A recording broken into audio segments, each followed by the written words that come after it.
Thank you. My name is Tim Gopsill. I'm a former editor of the journalist, the NUJ magazine, a former official of the National Union of Journalists. I've been a journalist for 40-something years, and I'm going to give a talk, the title of which is not as written here, the media's low reasons not to investigate, it's the media's 10 reasons not to investigate. So here we are, 10 reasons not to reinvestigate 9/11.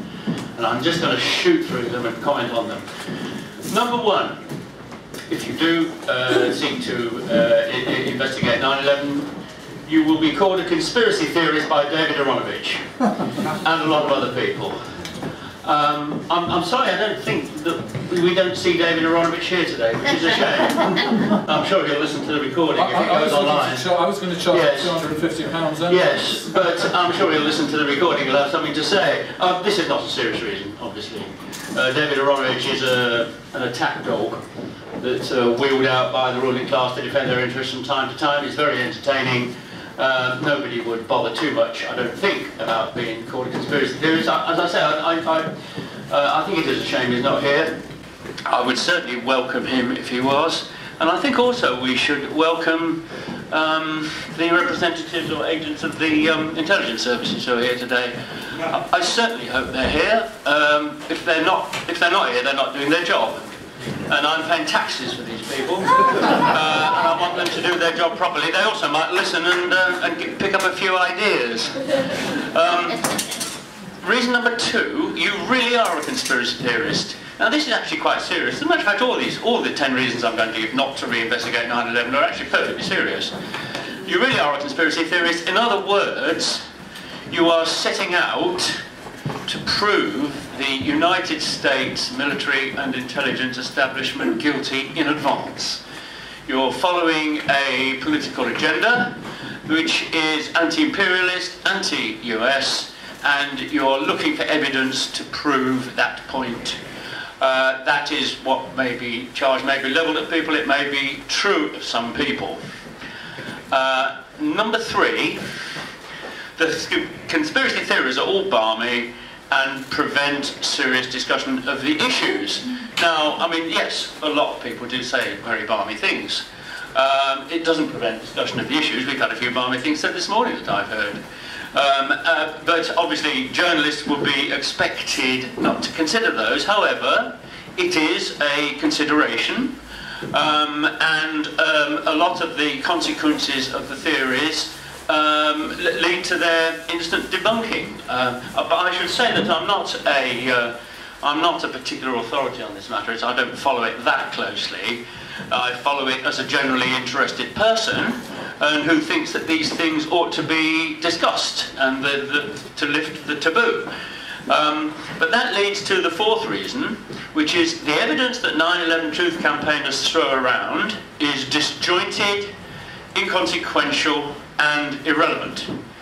And if you think about it, this is true of a lot of the material. First of all, everybody sees a lot this clip of Bush speaking at the school, reading the story about the goat. And what does that prove? Absolutely nothing. Any theory that you wanted to come up with could be proved by that little clip if you wanted to. It just gives me the impression of somebody who's completely confused, has got no idea what's going on, doesn't know what to do, doesn't know what to say. Proves absolutely nothing. The collapse of the towers. We all say that the towers were blown up. Okay, the towers were blown up. What does that prove? Everybody knows that the only way that you can demolish skyscrapers is by carefully placed internal explosives. You see it happen on council estates. I dare say that the towers were built with explosive charges in them in advance to prevent having to put them there for that very purpose, that one day they're going to have to be demolished. And let's say that with the damage that was done by the planes hitting them, the owner, Mr. Silverstein, decided that the best, because of possible structural damage, the best way to demolish them was to set them off. But it need not have anything at all to do with the motivation or the organisation or who was responsible or how the plot itself whoever by was organised. It could have been an insurance job. It could have been just a decision that was taken. The same would go for the demolition of WTC-7. We told it had sustained some damage. I mean, we've all seen the TV clip where the BBC announcer says that the building had fallen down when in fact it was visible behind her.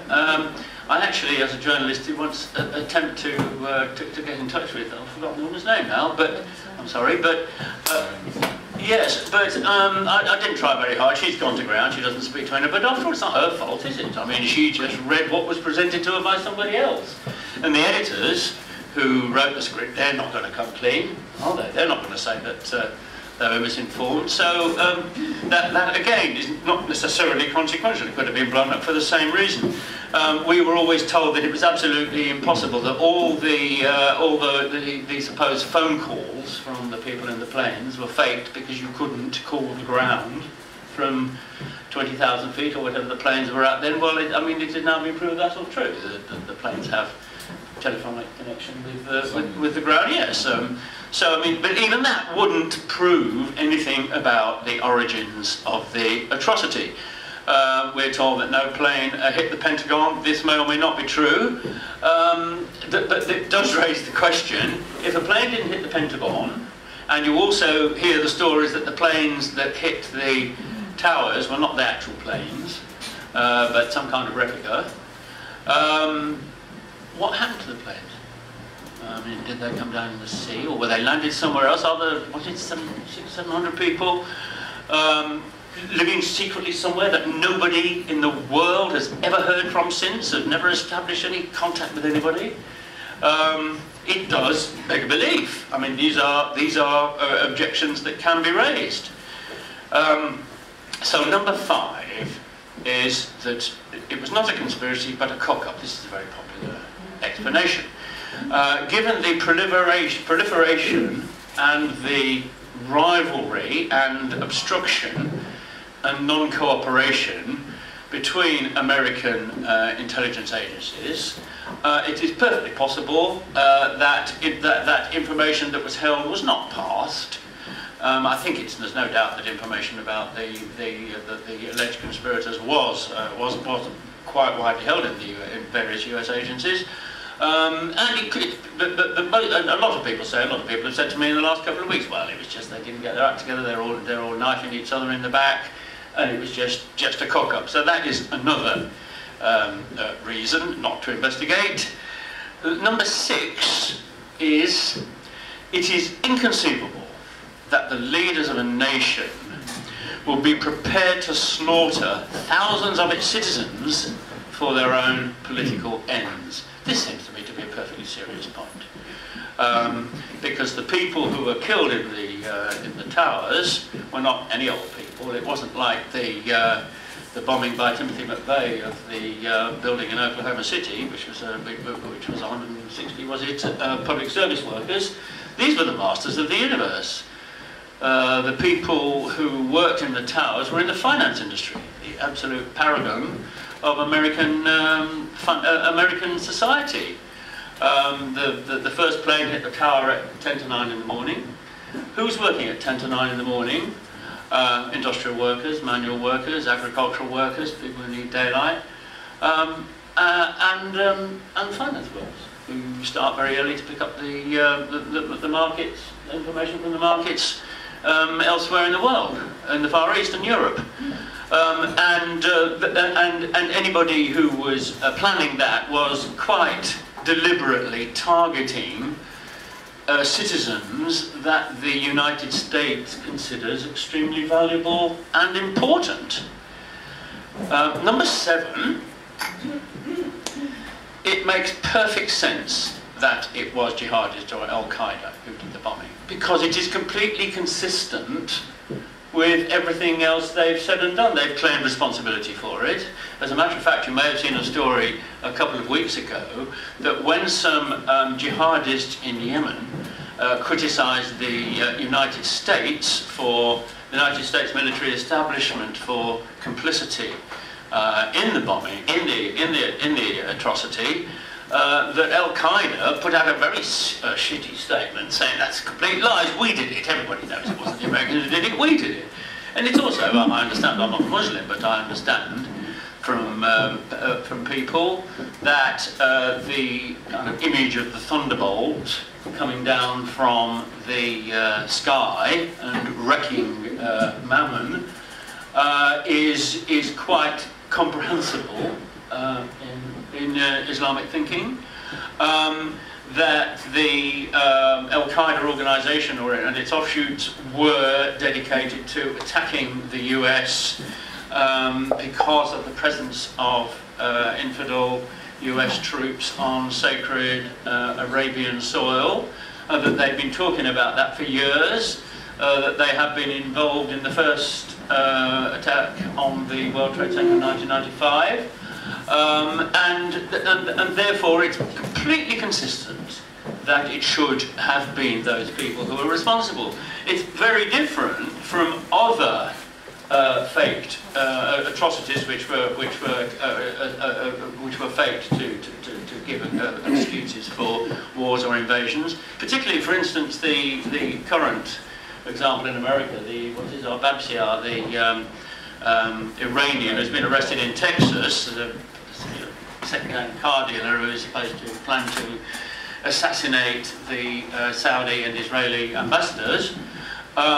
When even middle of the road commentators in the US are saying, well, this really doesn't make any kind of sense at all, because Iran has no interest in provoking a war with the USA for obvious reasons. 9/11 was completely different. It's completely consistent. The politics of the official story are completely consistent. So that's an argument against looking for some kind of political frame-up. Number 8, there is no point in calling for a reinvestigation because there's no chance of getting anything different from the original investigation. If you think back 40-something years to 50-something years to the assassination of John F. Kennedy, there was a whitewash report, the Warren Commission, into that. Since then, there's been a huge amount of investigation and various explanations of who was responsible, including Cuban exiles, the CIA, and so on, which are very widely believed. But there's never been a second official investigation that has given a definitive account of what happened, and there's never going to be. History is still full of mysteries, things that happened hundreds of years ago. And what's the point in demanding new explanations of this event when you're not going to get anything very different from what you've got already? Because if the alternative theories are true, they are so damaging to the US establishment that there's absolutely no way that anybody is going to come clean. By the same token, there is no particular smoking gun that leads to a clear line of responsibility other than that indicated. I mean, we've had the revelations over the last few years from Richard Clarke, the CIA, that they knew who the people were and didn't pass the information on. That, to some people, looks very damaging. On the other hand, it doesn't prove anything except that information was not passed on. Number 9 is no one is interested. And it says here, no one is interested, not even your pals on the left. Sadly, this is very true. I mean, the last couple of weeks, quite a number of people actually said to me, a number of people have said to me, what are you doing here? Well, I mean, it's very clear what I'm doing here. What I'm doing here is saying that you don't submit to self-censorship as a journalist. That a taboo, and we are talking about a taboo, that's the word, a taboo is something to be broken.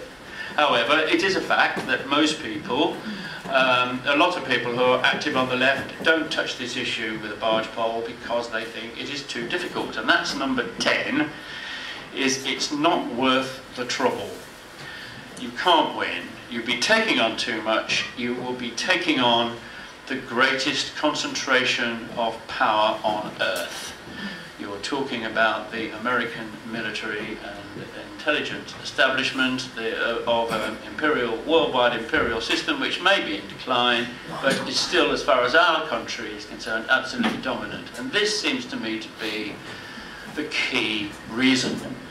In the United States, there is, as I understand it, quite a big reinvestigate 9/11 movement, but it's always the case that former Britain colony of the USA, that the political mentality of subjugate states to their imperial masters is even more intensely protective than the metropolis itself. It's often been noticeable over the years that the British military, the British intelligence establishment, is much more worried about revelations, damaging revelations and damaging activity against American interests than its own.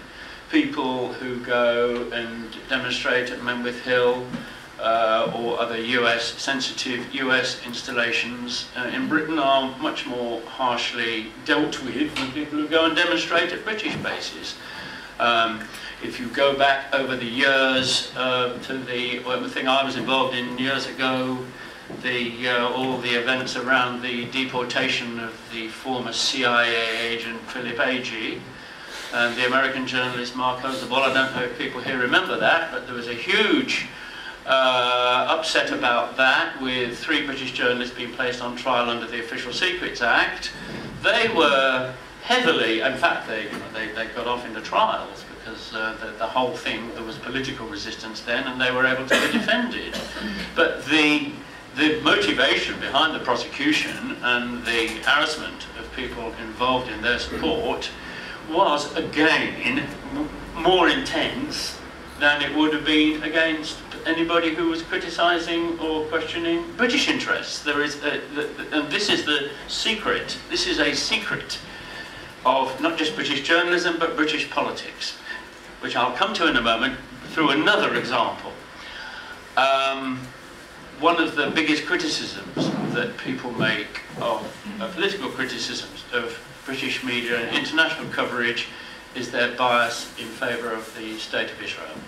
And it is widely said that journalists do not report critically of Israel or supportively of Palestinians because they are scared of being branded anti-Semitic by Israeli interests and supporters, and are cowed by that threat. That is absolutely not true. Journalists, first of all, don't. Journalists get lots of complaints from all kinds of people in lots of areas that they're reporting. They are not, if they don't want to be, cowed by that kind of criticism. The problem with making that criticism is that it encourages people like the Anti-Defamation League and other organisations to believe that their protests are having the effect and are in fact influencing British journalism. The answer is that's not the answer at all. The answer is that British journalism follows the dominant political line of British politics, and the dominant line of British politics is pro-American. It is nothing. I mean, Israel is a creature of America, and some people say that the tail wags the dog, but it is America that is the reason why British media do not criticise Israel. It's nothing to do with Zionism, anti-Zionism, anti-Semitism, or anything else. It's quite simply power politics. It is the power of the Atlantic establishment, the complete co-option of the British political class into American interests. That's what we're dealing with. And that is why it is difficult for journalists, unless they could see some light at the end of the tunnel that they can't, unless they thought that there was something to be gained from carrying out such investigations, which they can't. This is why they don't. In other words, it's not so much a problem with the media themselves, it's a problem with politics. It's a political question for British people to work out, to establish a greater independence of international but also financial, because we listened to the first session, the enormous financial interdependence of the British and American economies. This is what we're dealing with. Now, all of these reasons that I've given are actually very respectable and very valid reasons not to investigate.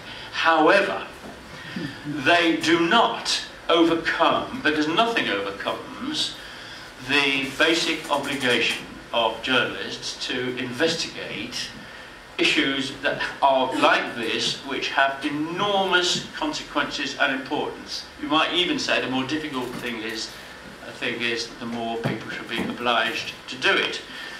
You think about the consequences of this event, of 9/11, which are the most awesome consequences of any single event of the last, I don't know, certainly since the Second World War. More than 1 million people have been killed in the consequential wars. And this, by the way, is another reason, and perhaps I should add here that the reaction to 9/11 was that the United States had to invade Afghanistan.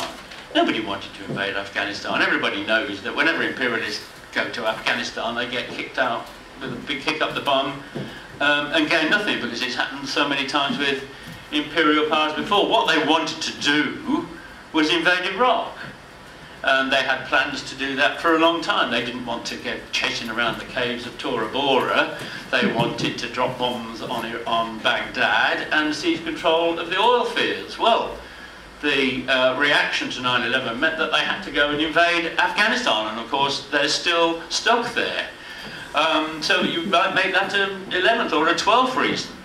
And if they'd wanted to invade Iraq, which they did, I'm quite certain that they could have invented some much less damaging pretext for doing it. After all, they've been putting sanctions on all the rest of it for nearly 20 years. Sorry, for 10 years at the time. If you were an intelligent United States conspirator and you were wanting to precipitate a war with Iraq, you could have done it, I'm sure, in a much less damaging way. So anyway, those are the reasons, and if you can add up, they're good reasons, but if you add them all up, at the end, you either accept that there is no point in doing it, or you say, well, these reasons do exist, however, it is important that it should be done. That journalists are only going to do that if there is a political change and a political movement that makes it worth their while. Thank you very much.